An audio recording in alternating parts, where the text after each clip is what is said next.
Hello aspirants, welcome back to banking master. ഞാൻ ഇന്നലെ all India SBI clerk ultimate mega live test 3 attempt ചെയ്തിട്ടുണ്ടായിരുന്നു. അപ്പം ആ test ഇന്നലെയാണ്, എനിക്ക് തോന്നുന്നു ഇന്നലെയാണ് അത് ഓപ്പൺ ആയത്.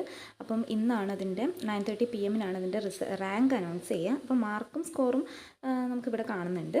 സ്കോർ എന്ന് പറയുന്നത് ഞാൻ അറ്റംപ്റ്റ് ചെയ്തത് 87 ആണ്. ഞാൻ അറ്റംപ്റ്റ് ചെയ്തത് സ്കോർ ചെയ്തിട്ടുള്ളത് 79.5 ആണ് എനിക്ക് സ്കോർ വന്നിട്ടുള്ളത്. ഇവിടെ കറക്റ്റ് 87-ൽ 81 കറക്റ്റും ഇൻകറക്റ്റ് 6 ആണ്. സ്കിപ്പ് ചെയ്തിട്ടുള്ളത് 13 സ്കിപ്പ് ചെയ്തിട്ടുള്ളത്. ഞാൻ ഹാപ്പി ആയതെന്ന് വെച്ച് കഴിഞ്ഞാൽ ആക്യുറസി കണ്ടിട്ടാണ്. നമുക്കറിയാം accuracy it is very important. അപ്പോൾ ആക്യുറസി 90% കിട്ടിയിട്ടുണ്ട്. അൾട്ടിമേറ്റ് ലൈവ് മെഗാ ടെസ്റ്റ് എന്ന് പറയുന്നത് കുറച്ചും കൂടി ഒരു ലെവൽ അപ്പ് ആയിട്ടുള്ളൊരു എക്സാം ആയിരിക്കും പൊതുവേ. അപ്പോൾ ഇതും എനിക്ക് പക്ഷേ അത്രയും ടഫായിട്ട് എനിക്ക് തോന്നിയിട്ടില്ലായിരുന്നു.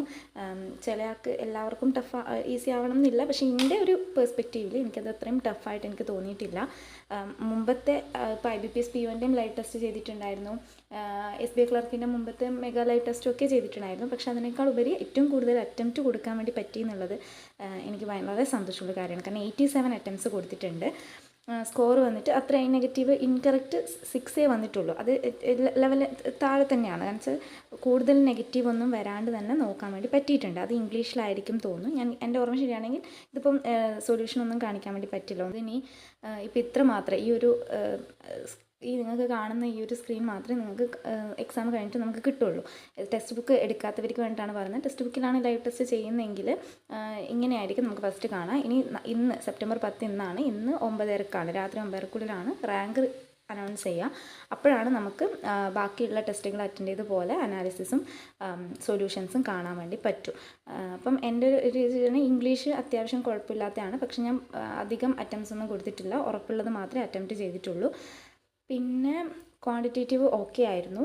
അത്യാവശ്യം നല്ല അറ്റംപ്റ്റ് കൊടുക്കാൻ വേണ്ടി പറ്റും. ഐ തിങ്ക് അറൗണ്ട് 30 എനിക്ക് കൊടുക്കാൻ വേണ്ടി പറ്റിയിട്ടുണ്ടായിരുന്നു. 35-ൽ 25 എബോവ് കൊടുക്കാൻ വേണ്ടി പറ്റിയിട്ടുണ്ട് എന്നാണ് എൻ്റെ ഒരു ഓർമ്മ.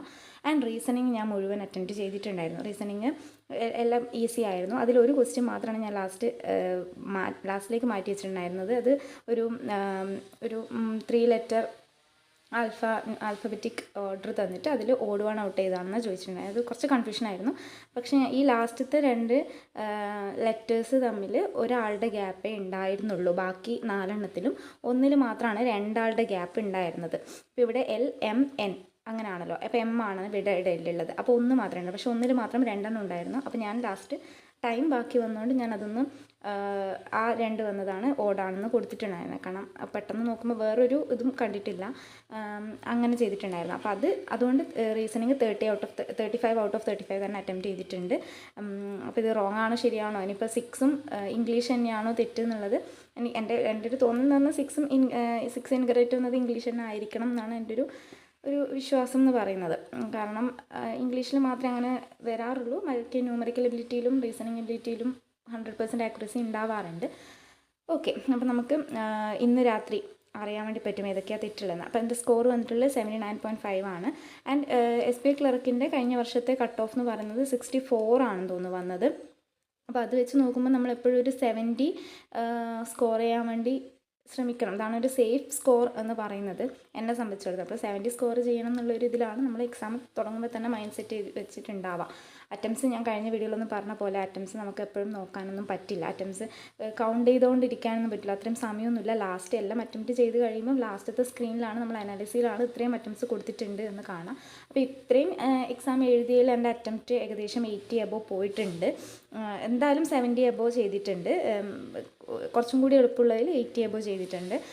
അതേപോലെ ഞാൻ പ്രീവിയസ് ഇയർ ക്വസ്റ്റ്യൻ ചെയ്തിട്ടുണ്ടായിരുന്നു. അതായത് 2025 ഫെബ്രുവരിയിൽ നടന്ന എക്സാമിൻ്റെ മോക്ക് ടെസ്റ്റ് ചെയ്തിട്ടുണ്ടായിരുന്നു. അതിലും എനിക്ക് അത്യാവശ്യം സ്കോർ ചെയ്യാൻ വേണ്ടി പറ്റിയിട്ടുണ്ടായിരുന്നു. 84 ഒക്കെ സ്കോർ ചെയ്യാൻ വേണ്ടി പറ്റും. അതിൻ്റെ വീഡിയോ ഞാൻ ചെയ്തിട്ടുണ്ട്. ഇപ്പം ഞാൻ അടുപ്പിച്ചിട്ട 2 വീഡിയോസും എക്സാം അനാലിസിസ് ആണ്. ഇതും ഞാൻ എക്സാം അനാലിസിസ്. കാരണം ഇനിയിപ്പോൾ നമുക്ക് പുതിയതായിട്ടൊന്നും പഠിക്കാൻ ഉള്ളൊരു സമയമില്ല. ഇനിയിപ്പോൾ ഒരു 10 ദിവസത്തിന് താഴെയുള്ളൂ. 20th എക്സാം സ്റ്റാർട്ട് ചെയ്യുന്നതെങ്കിൽ നമുക്ക് ഇനി 10 ദിവസമേ ഉള്ളൂ. 21 ആണെങ്കിൽ 15 ദിവസം, 27 ആണെങ്കിൽ കുറച്ചും കൂടി സമയം കിട്ടും. അപ്പോൾ ഇനി പുതിയതായിട്ട് പഠിക്കാൻ ഒരു സമയം നമുക്കില്ല. അങ്ങനെ പഠിക്കരുത് എന്നാണ് എല്ലാ എക്സ്പേർട്ടും പറയുന്നത്. പുതിയതായിട്ടുള്ള കാര്യങ്ങളൊന്നും പഠിക്കരുത്. ഉള്ളതിനെ ഒന്നും കൂടി മെച്ചപ്പെടുത്താൻ നിർത്തുക. അതേപോലെ സിംപ്ലിഫിക്കേഷനും അപ്രോക്സിമേഷനൊക്കെ ടൈം ഇമ്പ്രൂവ് ചെയ്യുക, സ്പീഡ് ഇമ്പ്രൂവ് ചെയ്യുക എന്നുള്ള കാര്യമാണ് എല്ലാ എക്സ്പേർട്സും പറയുന്നത്. അപ്പോൾ ഞാനിപ്പം ഫോളോ ചെയ്യുന്നത് അതാണ്. എന്നാലും ക്വാണ്ടിറ്റേറ്റീവ് കുറച്ചും കൂടി കൺസെപ്റ്റുകൾ ഒന്നും കൂടി കുറച്ച് ഡീപ്പായിട്ട് കുറച്ച് ഡീപ്പായിട്ട് എടുക്കണം എന്നാണ് എൻ്റെ ഒരു മനസ്സിലുള്ളത്. റീസണിങ് ഒക്കെ ഇപ്പോൾ പക്കയാണ്. എല്ലാ സെക്ഷണൽ മോക്ക് ചെയ്യുമ്പോഴും റീസണിങ് അത്യാവശ്യം 35ഉം ചെയ്യാൻ വേണ്ടി പറ്റുന്നുണ്ട്. അപ്പോൾ ഇനി ക്വാണ്ടാണ് കുറച്ചും കൂടി ഇമ്പ്രൂവ് ചെയ്യേണ്ടത്. കാരണം ഇംഗ്ലീഷ് നമുക്കിനി പുതിയതായിട്ടൊന്നും ഗ്രാമറൊന്നും പഠിച്ചു കഴിഞ്ഞാൽ അത് നല്ല ഇനായിരിക്കില്ല എന്നാണ് എല്ലാ എക്സ്പേർട്ടും പറയുന്നത്. അപ്പം അത് ഞാൻ മാറ്റി വെച്ചു. കാരണം പുതിയ തന്നെ പഠിക്കണം ഇംഗ്ലീഷ്. കൂടെ തന്നെ എഡിറ്റോറിയൽസ് വായിക്കുന്നുണ്ട്. കാരണം കംപ്രഹെൻഷൻസ് പാരഗ്രാഫ് വന്നു കഴിഞ്ഞാൽ നമുക്ക് ചെയ്യാൻ വേണ്ടി പറ്റണമല്ലോ. അപ്പം സ്പീഡ് ഇമ്പ്രൂവ് ചെയ്യാൻ വേണ്ടിയിട്ട് അത് ചെയ്യുന്നുണ്ട്. അല്ലാണ്ട് വേറെ ഇംഗ്ലീഷിനായിട്ട് പ്രത്യേകിച്ചിട്ടൊന്നും ചെയ്യുന്നില്ല. മോക്ക് ടെസ്റ്റ് അറ്റൻഡ് ചെയ്യുന്നുണ്ട് എന്നല്ലാണ്ട് സെക്ഷണൽ മോക്കുകളും ചെയ്യുന്നുണ്ട്, ക്വസ്റ്റ്യൻസ് ചെയ്യുന്നുണ്ട്. അല്ലാണ്ട് പുതിയതായിട്ടൊന്നും പഠിക്കുന്നില്ല. അപ്പോൾ ക്വാണ്ട് മാത്രമാണ് ഒന്നും കൂടി കുറച്ചും കൂടി ഇമ്പ്രൂവ് ചെയ്യണം എന്നുള്ളൊരു മൈൻഡ് സെറ്റിലുള്ളത്, സ്പീഡ് ഇമ്പ്രൂവ് ചെയ്യണം എന്നുള്ളത്. കാരണം ക്വാണ്ടിൽ അറിയുന്ന ക്വസ്റ്റ്യൻസ് തന്നെയായിരിക്കും, പക്ഷേ സ്പീഡ് കുറഞ്ഞു പോയി കഴിഞ്ഞാൽ നമുക്ക് അറിയുന്നതും ചെയ്യാൻ പറ്റാണ്ടായിപ്പോകും. കാരണം ക്ലർക്കിൻ്റെ ലെവലിൽ ക്വാണ്ട് കുറച്ചും കൂടി എളുപ്പമായിട്ടാണ് എനിക്ക് തോന്നിയിട്ടുള്ളത്. POനെ അപേക്ഷിച്ച് നോക്കുമ്പോൾ ഉറപ്പായിട്ടും ക്വാണ്ട് ക്ലർക്കിൻ്റെ ലെവലിൽ ഈസിയാണ്. അവിടെ നമുക്ക് 10 ക്വസ്റ്റ്യൻ മാത്രമേ ചെയ്യാൻ വേണ്ടി പറ്റുമെങ്കിൽ ഇവിടെ നമുക്ക് 25ഒക്കെ ചെയ്യാൻ വേണ്ടി പറ്റുന്നുണ്ട്.